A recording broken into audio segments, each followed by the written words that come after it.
Good evening sir.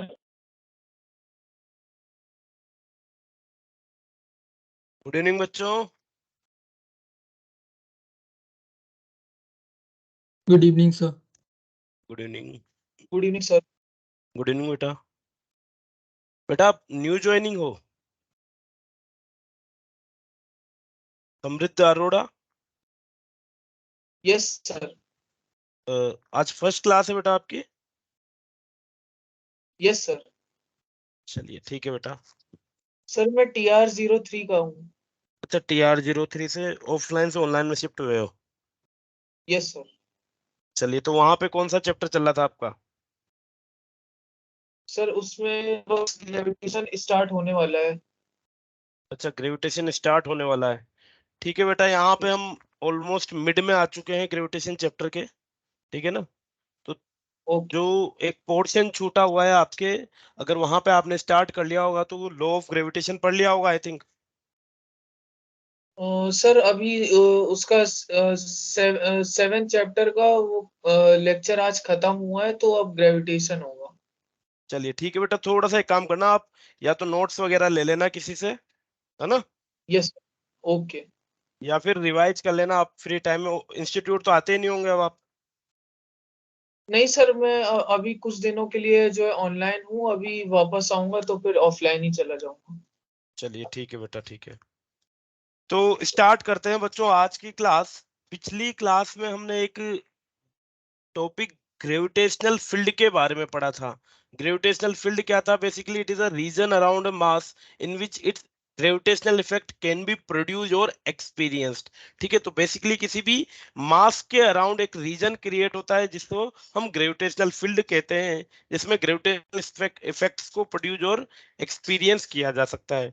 अब बच्चों, जो ये ग्रेविटेशनल फील्ड होगा किसी भी मास के अराउंड, उस ग्रेविटेशनल फील्ड की कुछ ना कुछ वैल्यू होती है। जैसे जनरली अगर हम बात करें तो जो फील्ड होता है बेसिकली वो उस मास के पास ज्यादा होगा, जैसे जैसे दूर जाएंगे वो कम होता जाएगा। ऐसे इसी तरीके से मानो जैसे कोई चुंबक होती है, तो चुंबक के लिए, किसी मैग्नेट के लिए जो अट्रैक्शन पावर होती है वो उसके पास ज्यादा होती है, और जैसे जैसे दूर करते हैं उसकी अट्रैक्शन पावर कम होती जाती है। यस और नो?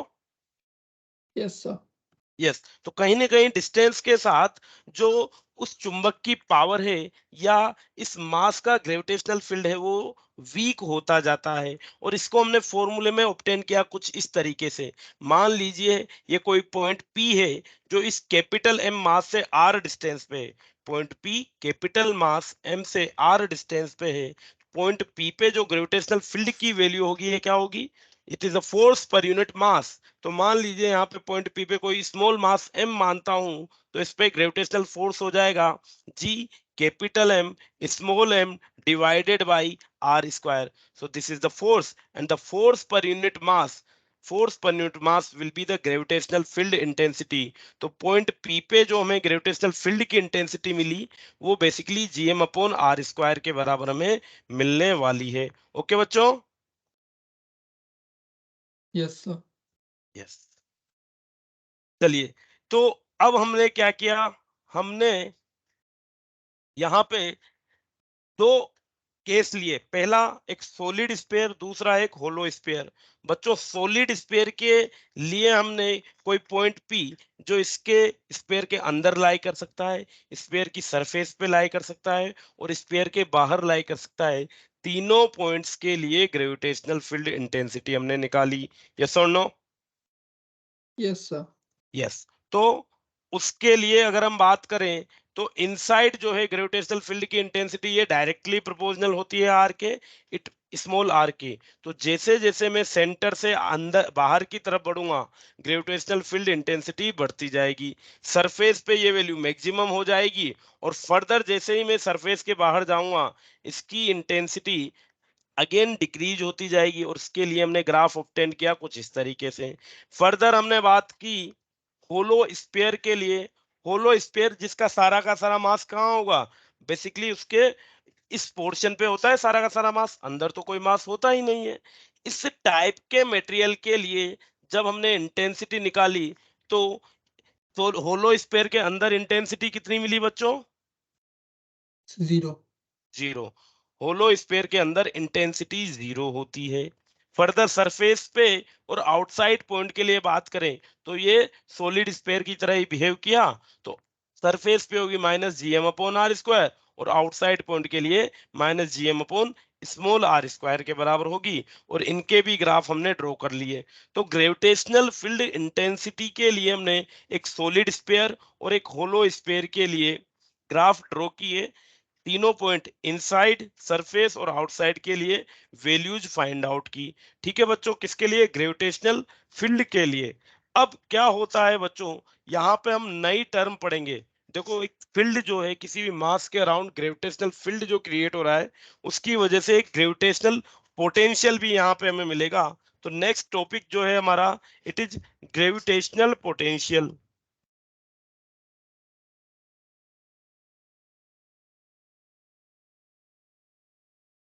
ग्रेविटेशनल पोटेंशियल बच्चों, ग्रेविटेशनल पोटेंशियल क्या होता है देखिएगा।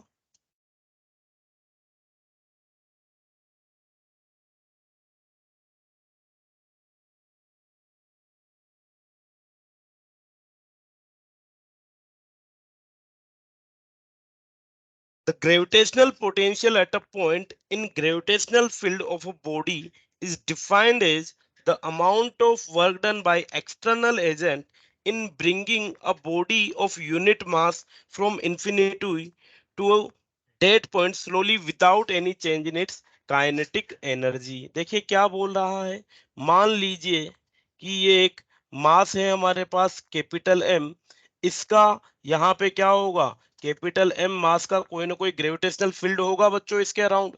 अब इस ग्रेविटेशनल फील्ड में हम क्या करते हैं, इन्फिनिटी से किसी मास एम को लाएंगे। कहां तक लाएंगे, कोई एक ऐसा पॉइंट पी तक ला रहा हूं। इन्फिनिटी से कहां लाऊंगा बच्चों इसको, इन्फिनिटी से पॉइंट पी तक लाऊंगा। पॉइंट पी जो कैपिटल एम मास से कितनी डिस्टेंस पे मान लिया जाए, कैपिटल एम मास से आर डिस्टेंस पे मान लिया जाए। तो कुछ ना कुछ वर्क करना पड़ेगा बच्चों। इन्फिनिटी से एम मास को पॉइंट पी तक लाऊंगा तो कुछ ना कुछ वर्क करना पड़ेगा। And the work done per unit of मास, जो भी मैंने वर्क किया है उसका पर यूनिट मास के लिए जितना भी मुझे वर्क करना पड़ा, वही क्या हो जाएगा, इस पॉइंट पे पोटेंशियल माना जाएगा। समझे बच्चों बात?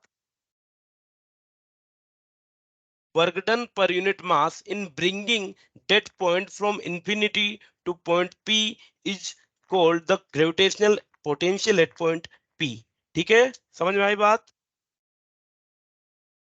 Yes, Yes, sir. sir. Yes. तो पोटेंशियल, चलिए मैं डेफिनेशन ऐड कर देता हूं बच्चों यहाँ पे। The gravitational potential at a point, the gravitational potential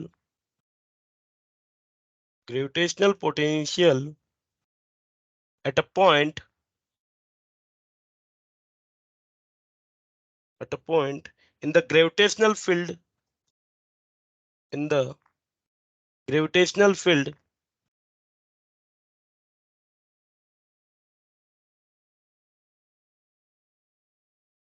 किसका ग्रेविटेशनल फील्ड, इस मास m का gravitational field.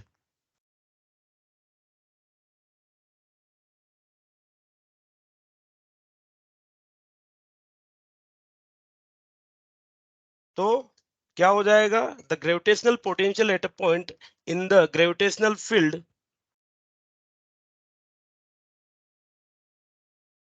of a body is defined as, of a body is defined as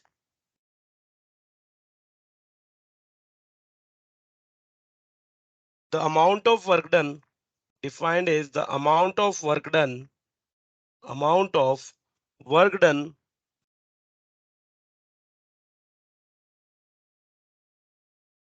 by an external agent, by an external agent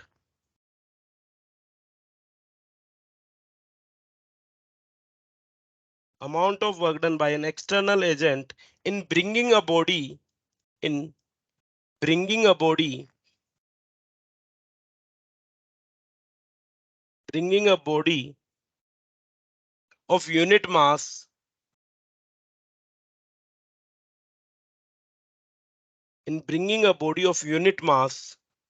from infinity to dead point, from infinity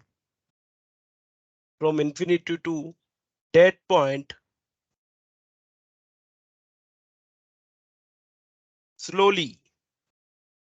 बच्चों slowly word से क्या मतलब है? Slowly word से मतलब है कि हम उसकी काइनेटिक एनर्जी में कोई चेंज नहीं कर रहे हैं. No change in kinetic energy. ठीक है बच्चों.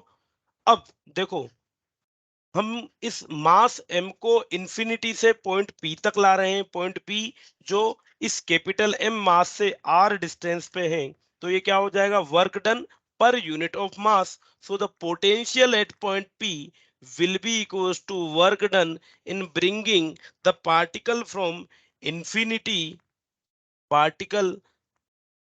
infinity to P. कहां से ला रहे हैं? इंफिनिटी से P तक ला रहे हैं. पर unit of mass work done per unit of मास क्या हो जाएगा? हमारा ग्रेविटेशनल पोटेंशियल हो जाएगा बच्चों. ठीक है. चलिए, अगर हम बात करें यूनिट के बारे में, तो बच्चों यूनिट क्या हो जाएगी ग्रेविटेशनल पोटेंशियल के लिए? Work done per unit mass. बताइए, वर्क डन के लिए यूनिट जूल, मास के लिए किलोग्राम. तो क्या यूनिट हो जाएगी? जूल पर केजी. जूल पर केजी. Very good. तो इसके लिए यूनिट हो जाएगी जूल पर केजी या जूल पर किलोग्राम. डायमेंशनल फॉर्मूला बताइए बच्चों.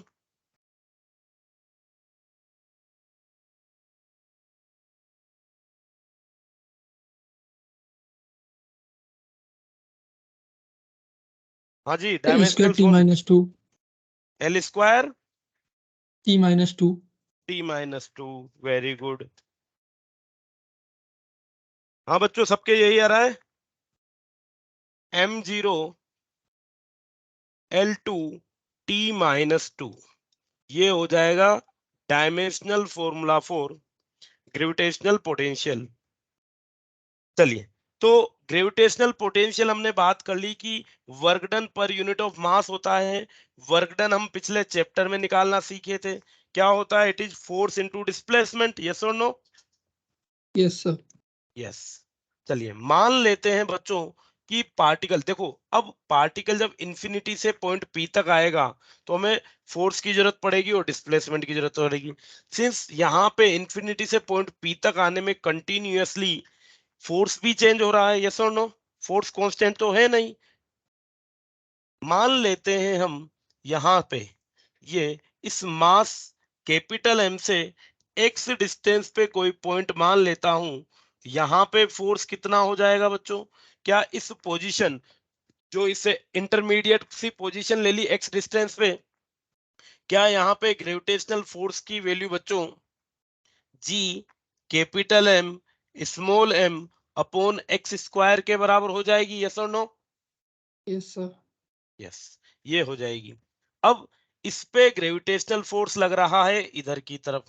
ठीक है बच्चों, ग्रेविटेशनल फोर्स जो लग रहा है वो लग रहा है Fg इधर की तरफ. हम यहाँ पे एक फोर्स लगाएंगे F एक्सटर्नल इधर की तरफ. बच्चों, अगर Fg का मैग्नीट्यूड एक्सटर्नल फोर्स के मैग्नीट्यूड के बराबर हो जाए तो क्या इस पे नेट फोर्स 0 हो जाएगा बच्चों? Yes sir. Yes. Yes sir. अगर मैं जो इस पे ग्रेविटेशनल फोर्स लग रहा है उसके बराबर एक एक्सटर्नल फोर्स लगा दूं अपोजिट डायरेक्शन में, दोनों का मैग्नीट्यूड इक्वल कर दूं, तो पार्टिकल पे नेट फोर्स 0 हो जाएगा बच्चों. यस और नो? नेट फोर्स 0 तो नेट एक्सेलरेशन 0. नेट एक्सेलरेशन 0 तो क्या वेलोसिटी कांस्टेंट हो जाएगी? Yes sir. वेलोसिटी कांस्टेंट हो जाएगी. और वेलोसिटी कांस्टेंट हो जाएगी तो there will be no change in kinetic energy. If velocity constant, then no change in kinetic energy. ठीक है बच्चों, यही तो चाहते थे हम कि हम इंफिनिटी से किसी पार्टिकल को तो लाएंगे पर उसको बिना काइनेटिक एनर्जी में चेंज किए लाएंगे। काइनेटिक एनर्जी का चेंज नहीं करना है तो एक्सटर्नल फोर्स ग्रेविटेशनल फोर्स के अगेंस्ट लगा देते हैं। सो यहाँ पे हमने जो फोर्स लगाया वो किसके बराबर होगा, G capital M small M upon R square के बराबर फोर्स लगा देंगे बच्चों। ठीक है, चलिए अब हम निकाल लेते हैं वर्क डन। मान लीजिए जब पार्टिकल किसी x डिस्टेंस पे था तो स्मॉल डिस्टेंस डेल्टा x, जब ये x डिस्टेंस पे था तो स्मॉल डिस्प्लेसमेंट डेल्टा x के लिए क्या work done, delta w will be equal to f dot dx के बराबर हो जाएगा बच्चों। Yes, sir. Small displacement delta X के लिए जो वर्क डन होगा ये, अब स्मॉल डिस्प्लेसमेंट है तो फोर्स तो चेंज हो नहीं रहा, ये हो जाएगा। मान लीजिए मुझे इंफिनिटी से पॉइंट पी तक वर्क डन निकालना है तो क्या करूं बच्चों, इंटीग्रेट कर देता हूं। इधर हो जाएगा 0 टू डब्ल्यू और यहाँ हो जाएगा, कहां से लेके जा रहे हैं, इंफिनिटी से पॉइंट पी तक ला रहे हैं। पॉइंट पी के लिए बच्चों डिस्टेंस क्या आर हो जाएगी, पॉइंट पी पे x की वैल्यू r के बराबर हो जाएगी और इन्फिनिटी पे x की वैल्यू इन्फिनिटी हो जाएगी। यस और no? Yes, sir. So the work done will be equals to integration g capital M small m x square delta x integrating from infinity to r। Values put कर देते हैं बच्चों तो देखिए क्या हो जाएगा, the work done will be equals to,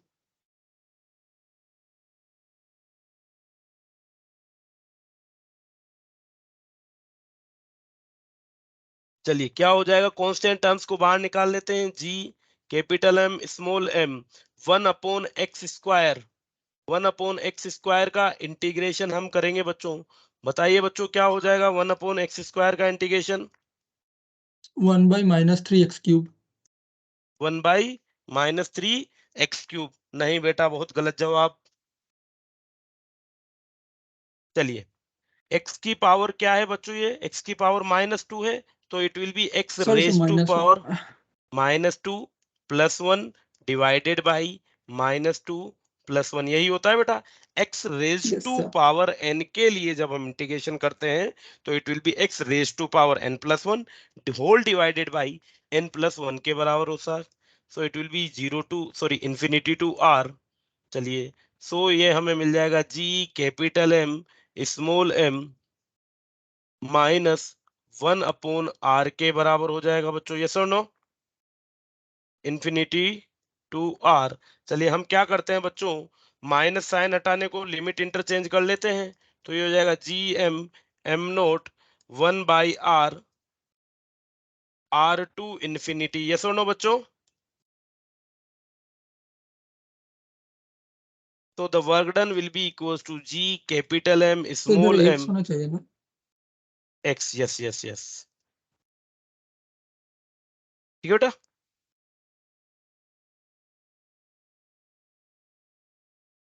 चलिए अपर लिमिट है इंफिनिटी, सो 1/इंफिनिटी -1/r। बच्चों 1/इंफिनिटी की वैल्यू क्या हो जाएगी, 0.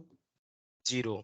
सो it will be -g capital M small m upon r के बराबर हो जाएगा। तो ये तो हमने निकाल लिया work done. Work done in bringing this mass m from infinity to that point. ठीक है, पोटेंशियल को क्या डिफाइन किया हमने, potential is work done per unit of mass. So W by M, और W बाई एम की value क्या हो जाएगी बच्चों, minus of G capital M small m upon r divided by small m, और ये आ जाएगा माइनस का GM अपॉन r। और बच्चों ये हमें एक रिजल्टेंट मिल गया कि किसी भी मास m से r डिस्टेंस पे अगर मैं कोई पॉइंट p ले लेता हूं, मास m से r डिस्टेंस पे कोई पॉइंट p लिया जाए तो उस पॉइंट पे ग्रेविटेशनल पोटेंशियल कितना हो जाएगा, उस पॉइंट पे ग्रेविटेशनल पोटेंशियल हो जाएगा -GM/r के बराबर। ओके बच्चों?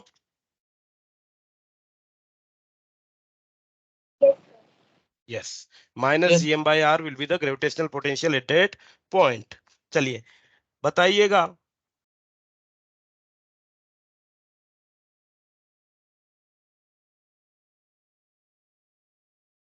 टू मासेस ऑफ 10 रेज, चलिए मैं ड्रॉ कर देता हूं एग्जांपल क्वेश्चन। दो पॉइंट मासेस हैं,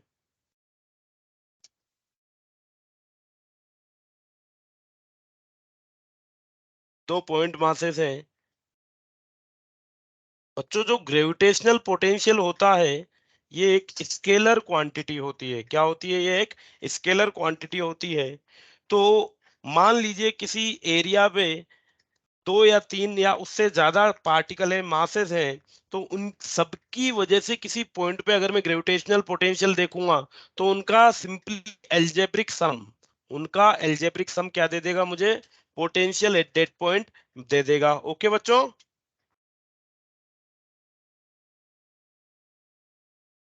समझ में Yes, आई नहीं sir. आई बात? यस। मान लीजिए ये एक मास है जिसकी वैल्यू है 10⁻²2 kg। ये अनदर मास है जिसकी वैल्यू है 10⁻³ kg। ये दोनों एक दूसरे से 1 मीटर की डिस्टेंस से सेपरेटेड हैं। We need to calculate the potential at mid point. ये मिड पॉइंट हो गया इन दोनों का। मिड पॉइंट पे पोटेंशियल हमें कैलकुलेट करना है। Find the gravitational potential at mid point. Find the gravitational potential, gravitational potential at mid point,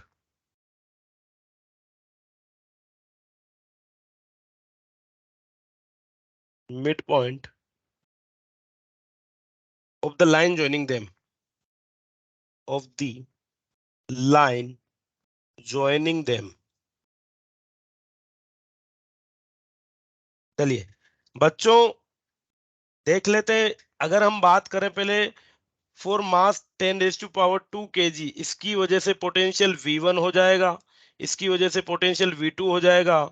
तो नेट पोटेंशियल क्या हो जाएगा? क्या net potential will be equals to या V1 प्लस V2 के बराबर इनके इंडिविजुअल पोटेंशियल का एल्जेब्रिक सम ही नेट पोटेंशियल हो जाएगा बच्चों। ठीक है, चलिए अगर मैं बात करूं फर्स्ट इस वाले के लिए, तो क्या इसके लिए जो पोटेंशियल हो जाएगा it will B -(G)(10⁻²2) divided by 1/2 के बराबर हो जाएगा।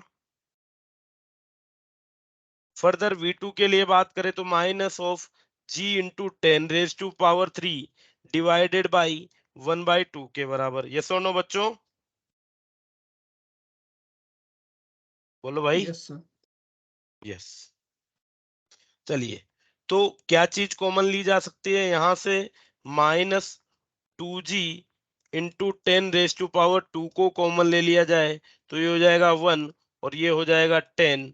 सो it will be equals to -(2200G) के बराबर। यस और नो? Yes, sir. जूल पर किलोग्राम। और अगर आप जी की वैल्यू 6.67 इंटू 10⁻−11 रख देते हैं तो एग्जैक्टली वर्ड वैल्यू हमें मिल जाएगी इसकी। ठीक है,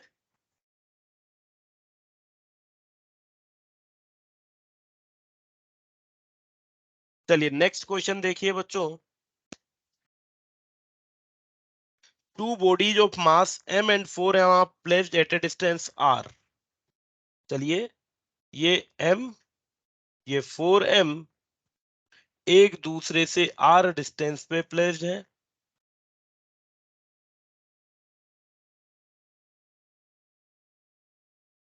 two bodies m and 4m are placed at a distance r। The gravitational potential at a point on the line joining them where gravitational field is zero. Calculate the gravitational potential.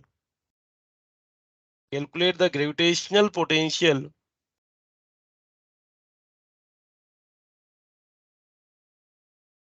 at a point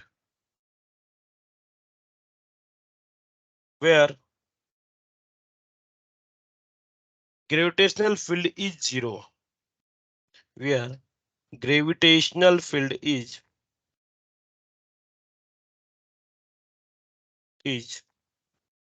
zero। चलिए देखिएगा बच्चों, सबसे पहले हमें क्या करना है? हमें एक ऐसा पॉइंट निकालना है जहां पे ग्रेविटेशनल फील्ड जीरो हो रहा हो। ठीक है, चलिए मान लेते हैं इन दोनों के बीच में ये एक पॉइंट P ले लिया है, m मास से x डिस्टेंस पे मैंने एक पॉइंट P ले लिया है, उसकी वजह से m मास की वजह से ग्रेविटेशनल फील्ड किधर हो जाएगा बच्चों, इधर की तरफ हो जाएगा, यस और नो? या फिर फील्ड नहीं, मैं इंटेंसिटी की बात कर रहा हूं, तो I1 इधर हो जाएगा, 4m की वजह से intensity of gravitational field I2 इधर की तरफ हो जाएगी, यस और नो? Yes sir. यस। और इन दोनों का मैग्नीट्यूड इक्वल हो और डायरेक्शन अपोजिट है ही सही, तो ये क्या हो जाएगा, नेट इंटेंसिटी 0 हो जाएगी। I1 की अगर मैं बात करूं बच्चों, तो I1 की वैल्यू क्या हो जाएगी, माइनस GM अपॉन डिस्टेंस कितनी है पॉइंट P की M से, ये है x, so minus GM upon x का स्क्वायर। I2 की अगर बात करें बच्चों, तो I2 will be minus G into 4m divided by point P की 4m से डिस्टेंस कितनी लेनी चाहिए बच्चों, R minus x. r minus x. Yes, दोनों को इक्वेट कर देते हैं, दोनों को इक्वेट करेंगे तो क्या मिल जाएगा बच्चों, gm upon X square will be equal to g into 4m upon r minus X का होल स्क्वायर। gm से gm कैंसिल आउट हो जाएगा बच्चों, तो ये बचेगा r माइनस एक्स का whole square will be equal to 4x square. दोनों साइड अंडर रूट कर देंगे तो हमें मिल जाएगा r minus X will be equals to 2x and यहाँ हो जाएगा 3x will be equals to r and x will be equals to r by 3। तो m मास से r by 3 डिस्टेंस पे एक पॉइंट होगा जहां पे gravitational field intensity due to mass m and 4m will be 0, और इसी पॉइंट पे हमें पोटेंशियल निकालना है। मान लीजिए m1 m की वजह से यहाँ पे पोटेंशियल v1 है और 4m की वजह से पोटेंशियल v2 है, तो नेट पोटेंशियल कितना हो जाएगा, net potential will B v1 plus v2। v1 की वैल्यू अगर हम रखें बच्चों तो क्या हो जाएगी, देखो v1 will be equal to gm minus gm upon x की value r by 3। Further v2 के लिए बात करें तो it will be g into 4m divided by, बच्चों r माइनस एक्स की वैल्यू क्या 2r बाई 3 के बराबर हो जाएगी। Yes sir. यस, यस इसकी सर। वैल्यू 2r बाई 3 के बराबर हो जाएगी। सो कॉमन ले लेता हूं कॉमन चीजों को, तो ये हो जाएगी minus of 3gm by R common आ जाएगा, तो it will be 1 plus 1 by 2, ये हो जाएगा 3 by 2, so it will be minus 9 by 2 gm upon R के बराबर हो जाएगा। ये सुनो बच्चों,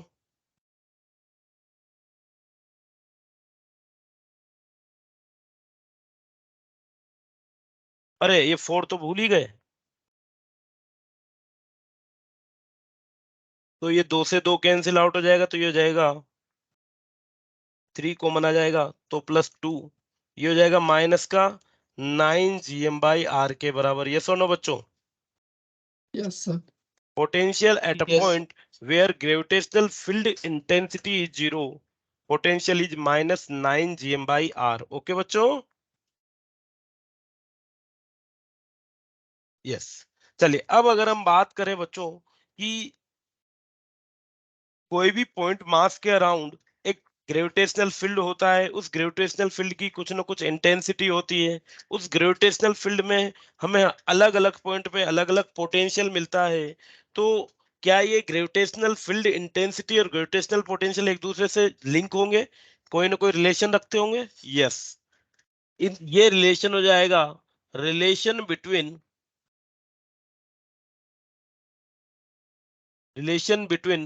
आई एंड वी। आई क्या है बच्चों,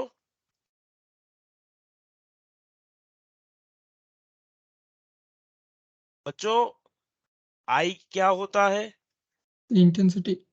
intensity of gravitational field.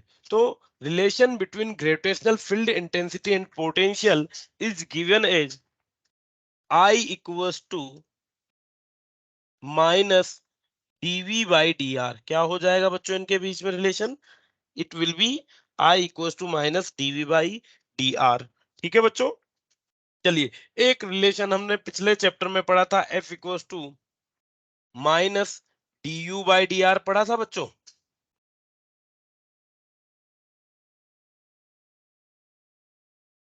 Force is equals to potential rate पढ़ा था, नहीं पढ़ा था वर्क पावर एनर्जी में? ये दोनों फॉर्मूले आगे चल के काम आएंगे बच्चों। Intensity is equal to minus delta V by delta R, ये क्या हो गया? Position rate of potential. और फोर्स के लिए minus delta U by delta R, ये पोटेंशियल एनर्जी का चेंज। ठीक है बच्चों,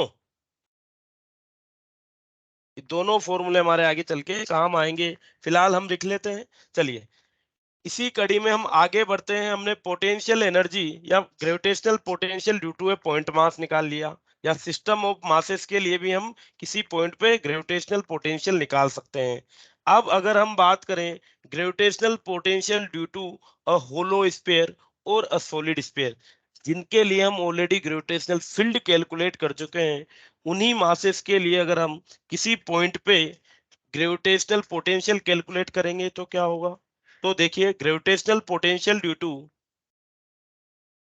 ग्रेविटेशनल पोटेंशियल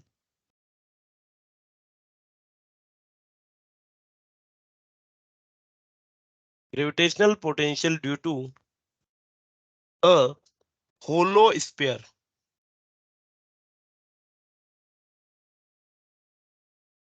चलिए बच्चों, अगर हम बात करें होलो स्फीयर के लिए, सबसे पहले ये मैंने एक होलो स्फीयर बना दिया जिसका मास m, रेडियस r है।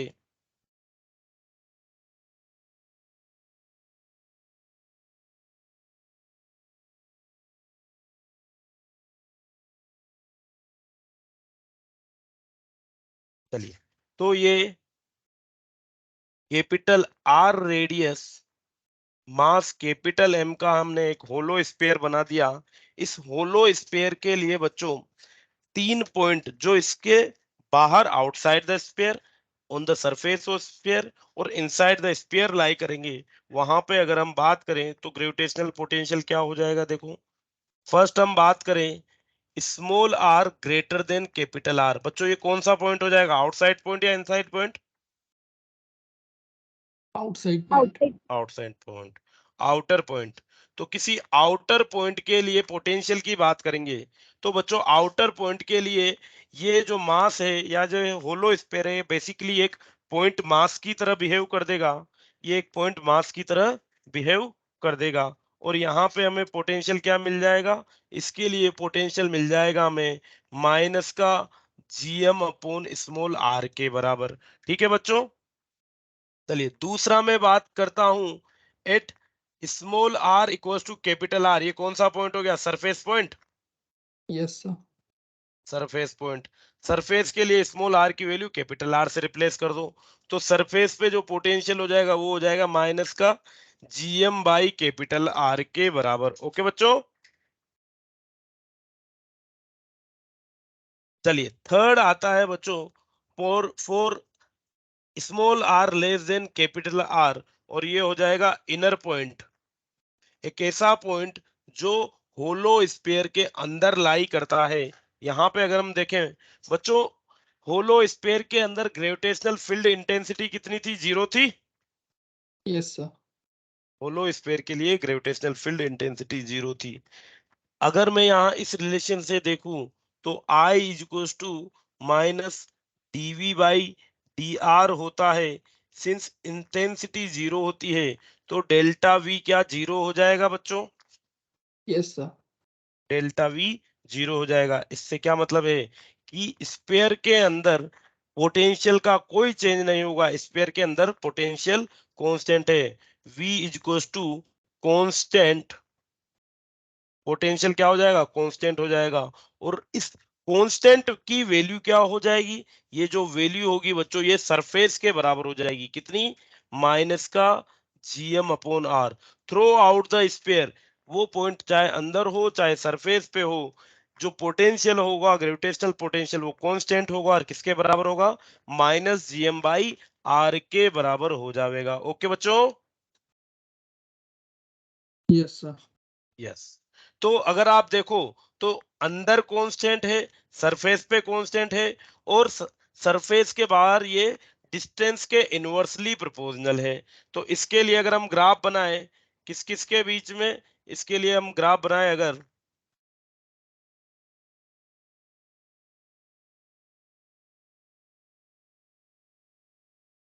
V और I के बीच में, तो कुछ इस तरीके का बन जाएगा बच्चों, सॉरी V और R के बीच में।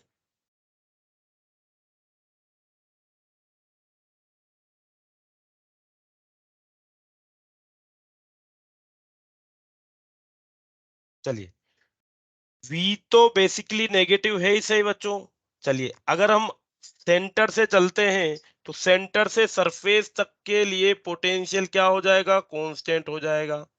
जैसे ही हम सरफेस के बाहर जाएंगे ये इनवर्सली प्रोपोर्शनल होगा और ये लगातार डिक्रीज होता जाएगा नेगेटिव में देखे तो ये पैराबोला बन जाएगा बच्चों। तो क्या मुझे कुछ इस तरीके का ग्रेविटेशनल पोटेंशियल और आर के लिए ग्राफ देखने को मिलेगा बच्चों for a hollow sphere, centre से सरफेस तक कांस्टेंट, फिर उसके बाद ये लीनियरली डिक्रीज हो रहा है, ये पॉइंट हो जाएगा small R equal to capital R, और यहाँ पे पोटेंशियल की वैल्यू हो जाएगी -gm/r के बराबर। ठीक है बच्चों। चलिए, अब हम बात करते हैं, होलो स्फीयर के लिए बात कर दी, अब हम बात कर लेते हैं सॉलिड स्फीयर के लिए। फॉर अ सॉलिड स्फीयर, मान लीजिए ये कैपिटल M मास R रेडियस का सॉलिड स्फीयर है।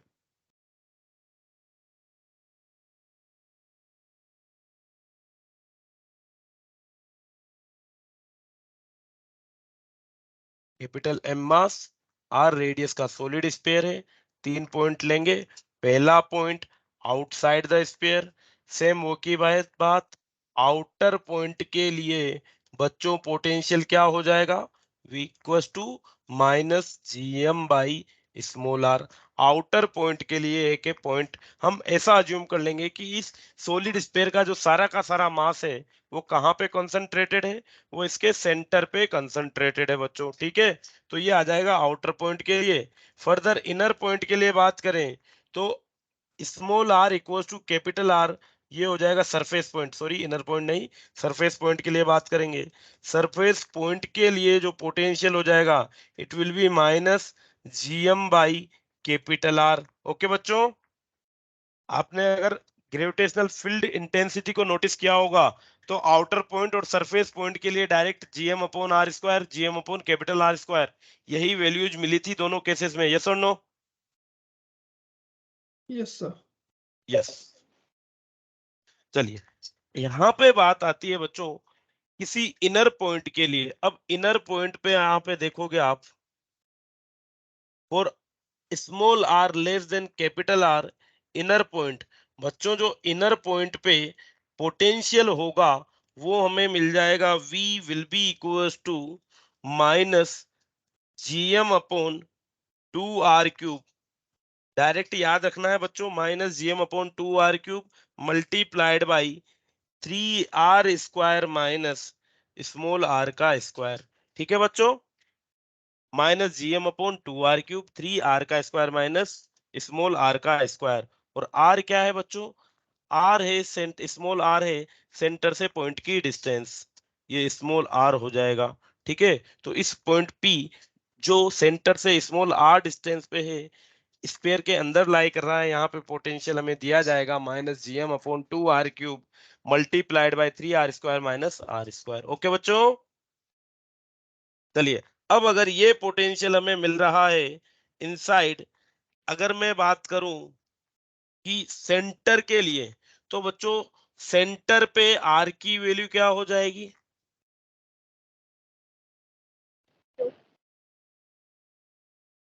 हाँ बेटा, 0. At centre small r is equal to 0, और अगर small r is equal to 0 हो जाएगा तो VC sorry potential at centre will be equal to -gm/2r³ multiplied by 3r² minus 0।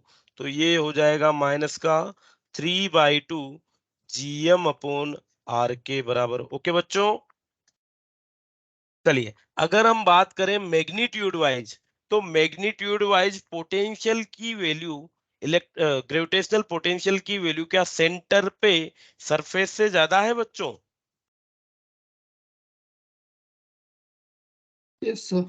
Yes, centre पे it is 1.5 times than the surface value. Yes और no? हम लिख सकते हैं VC is equal to 3/2 times of VS। Okay, चलिए dependency की बात करें तो V is directly proportional to minus R square. तो ये V directly proportional to minus R square क्या एक पैराबोला बनाएगा बच्चों?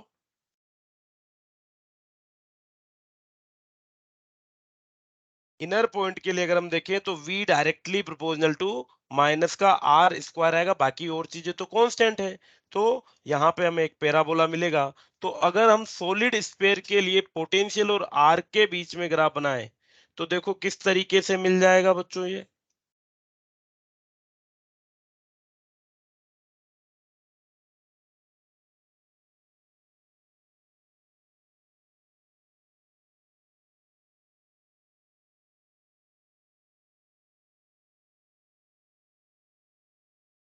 चलिए, तो बच्चों सबसे ज्यादा वैल्यू होती है सेंटर पे, और फिर ये पैराबोलिकली इंक्रीज हो जाएगी नेगेटिव डायरेक्शन में। ठीक है, ये हम आ गए कहाँ पे?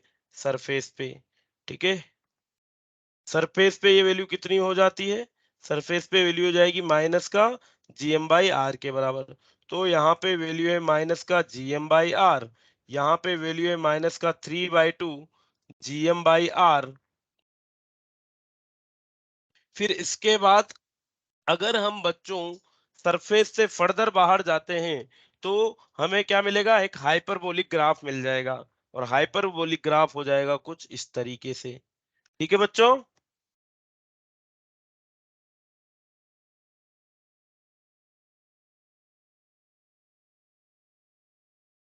सेंटर से सरफेस तक जाएंगे तो क्या आप डिपेंडेंसी देख सकते हैं बच्चों? V directly proportional to minus का आर स्क्वायर। यस और नो? Yes, sir. यस, तो ये बन जाएगा एक हाइपरबोला। और आउटसाइड पॉइंट के लिए देखोगे तो ये एक, सॉरी, इसके लिए इनसाइड पॉइंट के लिए ये पैराबोला, और इसके लिए ये हाइपरबोला की टर्म में डायरेक्ट ग्राफ हम याद कर सकते हैं। ठीक है बच्चों?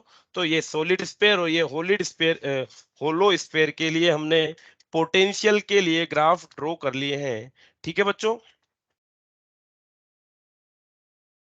चलिए, नेक्स्ट बच्चों हमारा जो टॉपिक आता है वो आता है ग्रेविटेशनल पोटेंशियल एनर्जी।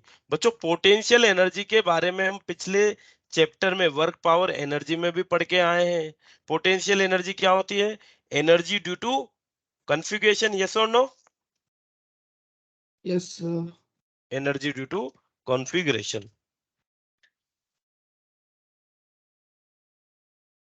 ग्रेविटेशनल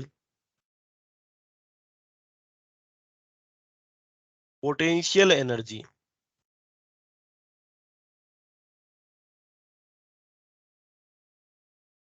क्या होता है बच्चों? Gravitational potential energy, the gravitational potential energy of a mass particle situated at a point in some gravitational field is defined as the amount of work done required to bring that point mass from infinity to that point। मान लीजिए ये कोई capital M मास है, fix mass है ना? और इसके gravitational field में मैं आर डिस्टेंस पे, इसके ग्रेविटेशनल फील्ड में आर डिस्टेंस पे कोई स्मॉल पॉइंट मास एम में ले आया, तो इंफिनिटी से इंफिनिटी से इस पॉइंट पी तक लाने में जो भी मैंने वर्क किया है, इंफिनिटी से पॉइंट पी तक लाने में एम मास को जो भी वर्क किया है, वो वर्क इसमें as a potential energy store हो जाएगी बच्चों। जो भी मैंने वर्क किया है यहाँ पे वो इसमें as a potential energy store हो जाएगी, और वही हम कहेंगे कि ये जो मास सिस्टम है कैपिटल एम और स्मॉल एम, मास का जो सिस्टम है, इसकी पोटेंशियल एनर्जी किसके बराबर हो जाएगी? जो मैंने वर्क किया है इसे इंफिनिटी से यहां तक लाने में उसके बराबर हो जाएगी। तो the amount of work required, it is the amount of work done, it is the amount of work done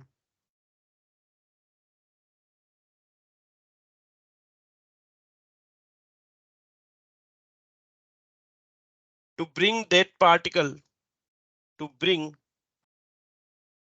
that particle, amount of work done to bring that particle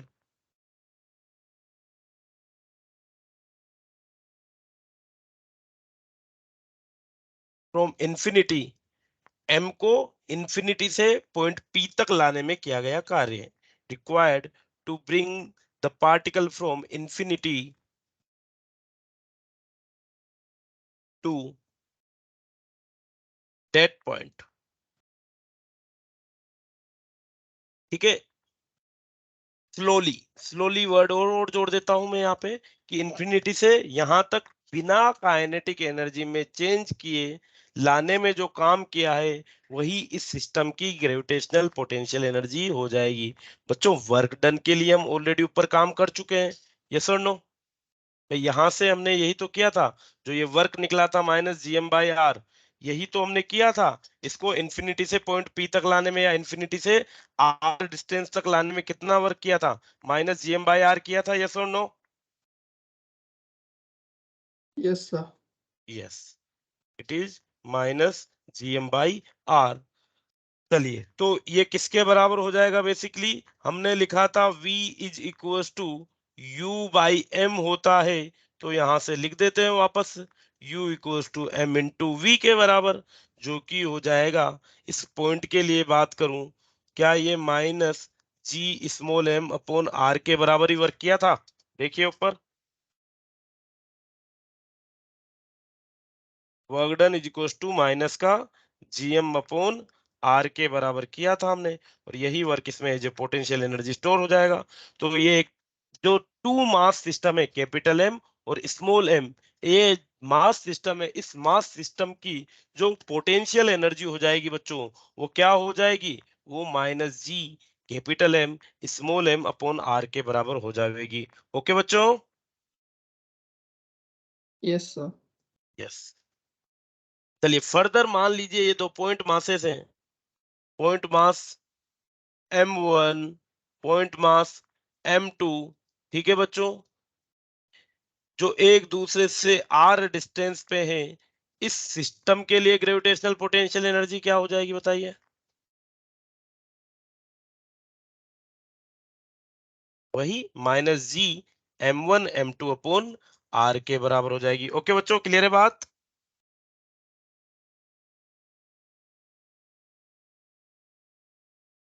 बोलो भाई। Yes, sir. दो point mass m1 m2 एक दूसरे से r distance पे है, तो इनकी ग्रेविटेशनल पोटेंशियल एनर्जी हो जाएगी -g/m1 m2 divide by r। Further अगर हम बात करें बच्चों, तो जो ग्रेविटेशनल पोटेंशियल एनर्जी है, since it is energy, so it is a scalar और vector?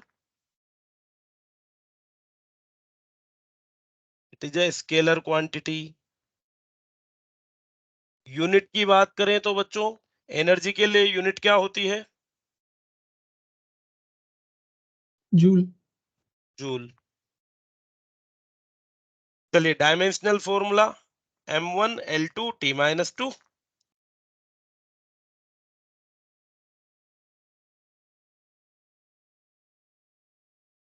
dimensional formula will be m1 l1 sorry l2 m1 l2 t-2।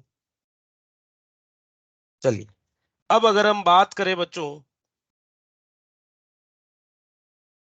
कि ग्रेविटेशनल पोटेंशियल एनर्जी है, ये u equals to -g/m1 m2/r के बराबर है, तो u directly inversely proportional to r आ रहा है, यस और no?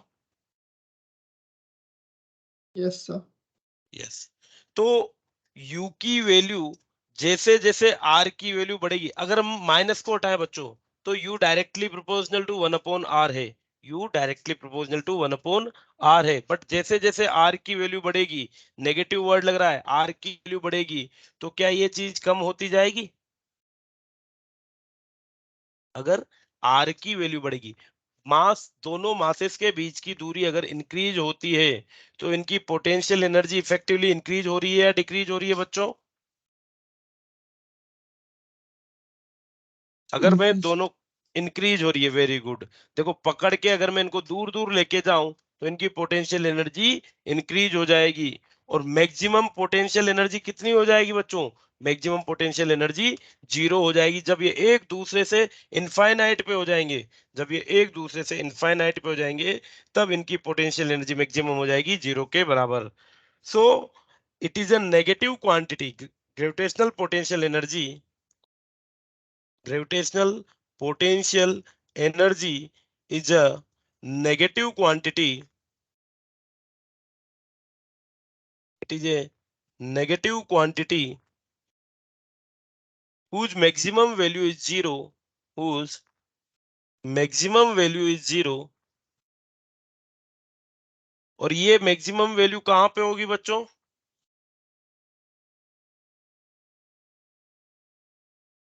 Infinity. At infinite separation, whose maximum value is zero at infinite separation.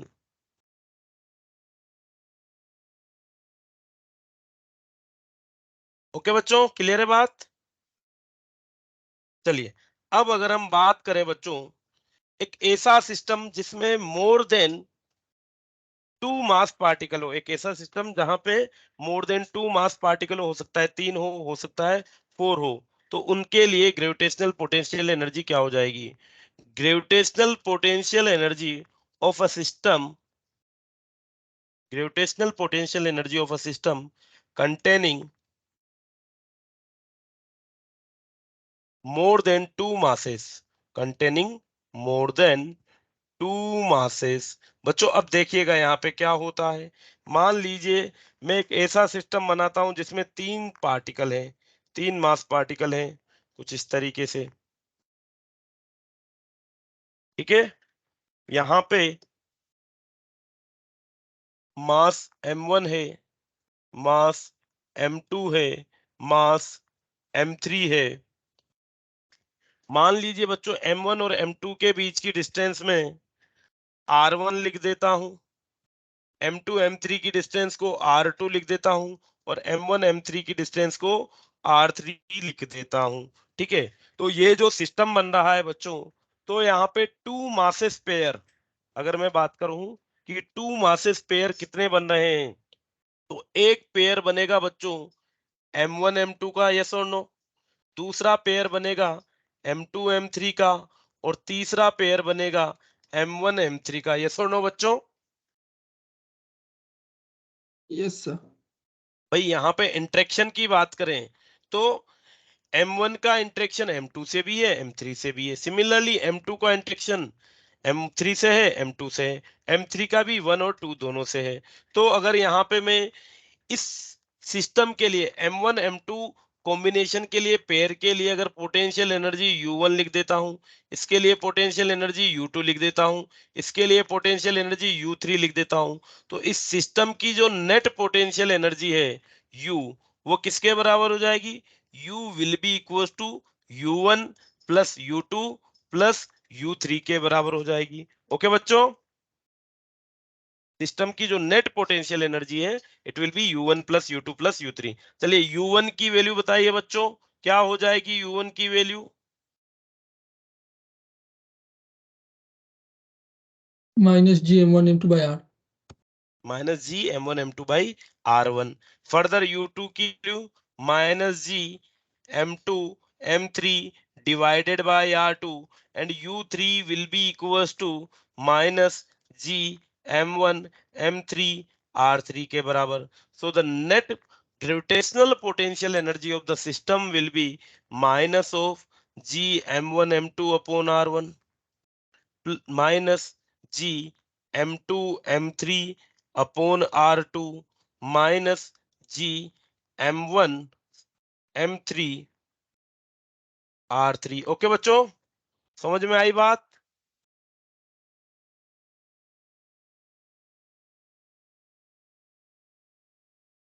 आई नहीं आई बात समझ में? जितने इंटरेक्शन है उनकी सबकी इंडिविजुअल की पोटेंशियल एनर्जी को हम एड ऑन कर देंगे। चलिए फर्दर मान लीजिए एक और एग्जांपल देखिए। अब मैंने ले लिया है एक स्क्वायर, ये एक स्क्वायर है, ठीक है। इस स्क्वायर के हर एक कॉर्नर पे मैंने मास m रख दिया है। स्क्वायर की जो साइड है वो a मान लेता हूं। चलिए स्क्वायर की साइड a है। यहां पे अगर मैं देखूं बच्चों तो इसको मैं 1 2 3 और 4 नाम दे देता हूं। क्या पार्टिकल एट कॉर्नर 1 2 3 और 4 के साथ इंटरेक्ट कर रहा होगा? 2 भी सिमिलरली 3 4 1 के साथ इंटरेक्ट कर रहा है, 3 भी सिमिलरली 4 1 2 के साथ इंटरेक्ट कर रहा है और 4 भी 1 2 3 के साथ इंटरेक्ट कर रहा है। तो यहाँ पे जो इंटरेक्शन के पेयर होंगे बच्चों, एक तो हो जाएगा एज वाला। एज वाला कौन सा? 1 2 2 3 3 4 और 4 1। यस और नो बच्चों? एक तो एज वाले मासेस का इंटरेक्शन प्लस डायगोनल वाले मासेस का इंटरेक्शन, 1 3 और 2 5, सॉरी 2 4। यस और नो बच्चों? तो टोटल कितने इंटरेक्शन हो जाएंगे इसमें? इसमें टोटल 6 इंटरेक्शन हो जाएंगे। यस और नो? Yes, sir. यस। चलिए, तो जो एज वाले इंटरेक्शन है, एज वाले इंटरेक्शन के लिए अगर हम कहें कि टोटल ग्रेविटेशनल पोटेंशियल एनर्जी क्या होगी, तो एज वाले इंटरेक्शन के लिए it will be 4 into minus of G M M upon distance between them. कितनी है बच्चों? ए के बराबर है।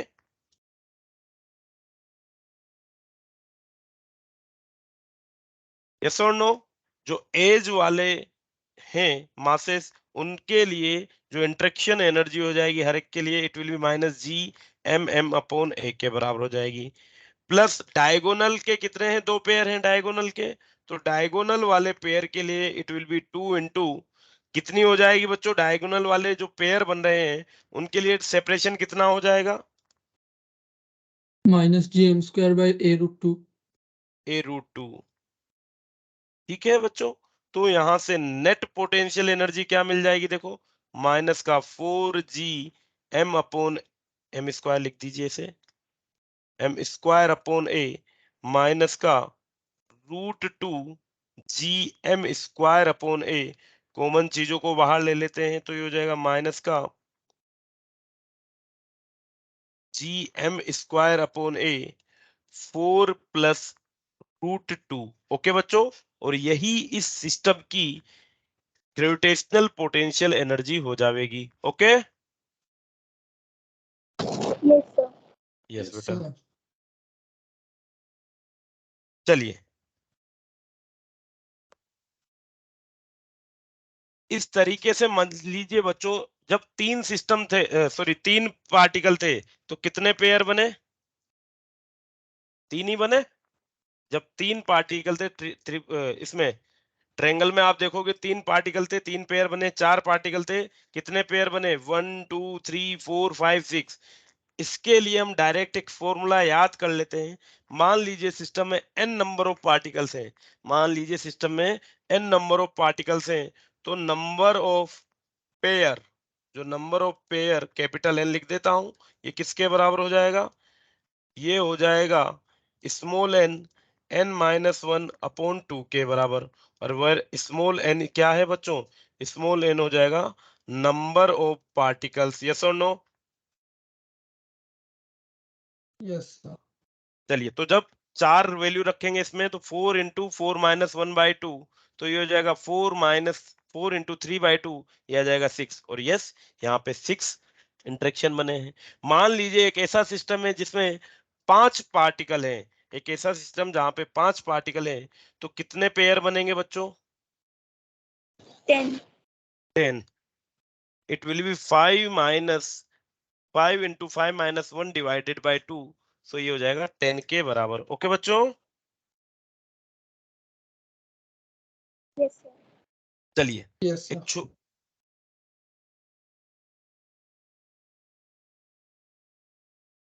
बच्चों एक छोटा सा डेरिवेशन है।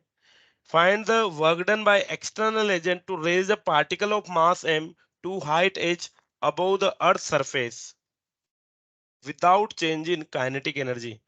To find the work done by external agent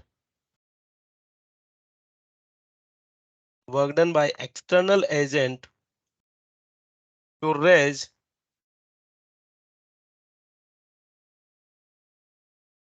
a particle of mass m to height h above the surface of earth.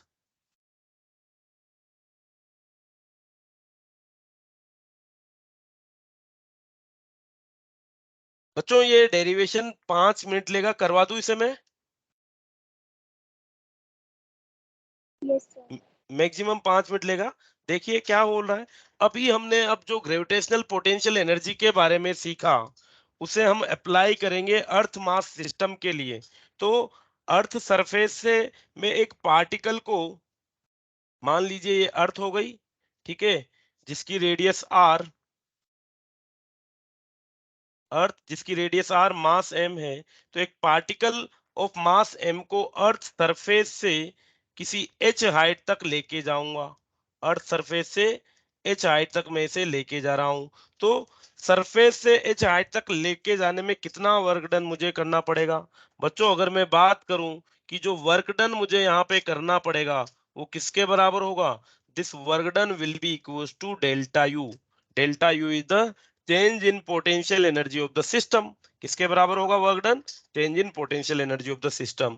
और चेंज इन पोटेंशियल एनर्जी क्या हो जाएगा? U final minus U initial. चलिए यहाँ पे system की potential energy you final हो जाएगी, इस पॉइंट पे यू इनिशियल हो जाएगी। इनिशियली पार्टिकल सरफेस पे था, फिर किसी एच हाइट पे चल गया। बच्चों अगर मैं आपसे कहूं यू इनिशियल पार्टिकल जब सरफेस पे था तो उसके लिए पोटेंशियल एनर्जी क्या हो जाएगी? क्या ये potential energy minus G capital M small M upon R के बराबर हो जाएगी? क्योंकि पार्टिकल की सेंटर से डिस्टेंस क्या थी? आर थी। यस और no? Yes, sir. Yes. Yes sir. चलिए फाइनली जब हम इसे h हाइट तक लिफ्ट कर दिया तो final potential energy will be minus G capital M upon, चलिए अब जब ये सरफेस से h हाइट पे चल गया तो इसकी अर्थ सेंटर से डिस्टेंस आर प्लस एच हो जाएगी बच्चों। यस और नो? चलिए वैल्यू पुट कर Yes, दो sir. अब। u फाइनल हमें मिल गया, u इनिशियल हमें मिल गया।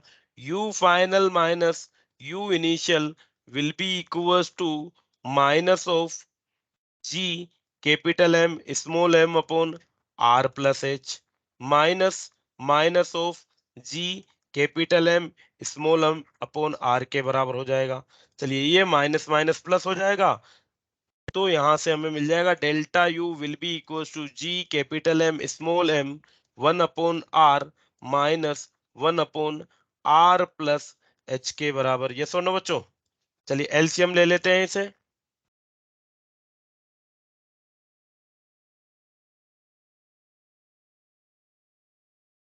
तो एलसीएम ले लेंगे तो ये हमें मिल जाएगा r into R plus H, और ये हो जाएगा r plus H minus r। ठीक है बच्चों, r से r कैंसिल आउट हो जाएगा तो it will be g capital M small M h upon r plus h। ठीक है, यहां से अगर हम बात करें बच्चों तो ऊपर नीचे r से मल्टीप्लाई डिवाइड किया जाए, ऊपर नीचे r से मल्टीप्लाई डिवाइड किया जाए तो ये क्या हो जाएगा? g capital M small M R square, और ये हो जाएगा बच्चों h upon R plus H upon R के बराबर। बच्चों कोई दिक्कत इसमें?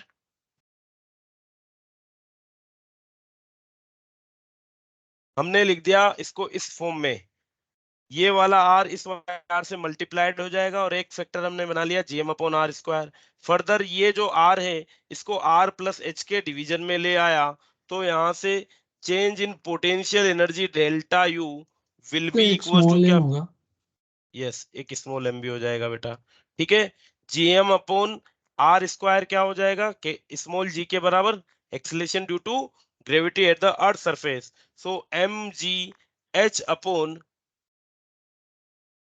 1 प्लस h अपॉन r के बराबर हो जाएगा। यस और no? The change in potential energy will be equal to mgh upon 1 plus h upon r के बराबर हमें मिल जाएगा। यही चेंज इन पोटेंशियल एनर्जी हो जाएगी बच्चों। बच्चों अब आपने याद किया हो, देखा हो, जब वर्क पावर एनर्जी चैप्टर हमने पढ़ा था तो वहां पे चेंज इन पोटेंशियल एनर्जी हमने mgh लिया था। यस और नो? Yes sir. जब वर्क पावर एनर्जी पढ़ा था तो change in potential energy mgh लेते थे, और हम ये कंसीडर करते थे कि जो h हाइट है, हम ये कंसीडर करते थे h हाइट है वो बहुत स्मॉल है।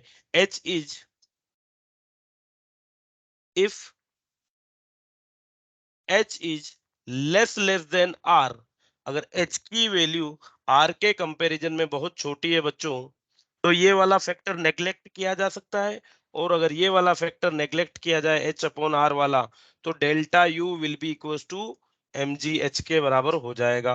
ठीक है बच्चों, जो हम वर्क पावर एनर्जी में यूज करते थे, हम मानते थे कि हमने जब पार्टिकल को रेज किया है तो एक ऐसी हाइट से रेज किया है जहां पे g की वैल्यू अनअफेक्टेड है, g की वैल्यू चेंज नहीं होती, और अगर g की वैल्यू चेंज नहीं होती है तो work done is equal to mgh या change in potential energy equal to mgh हो जाएगा।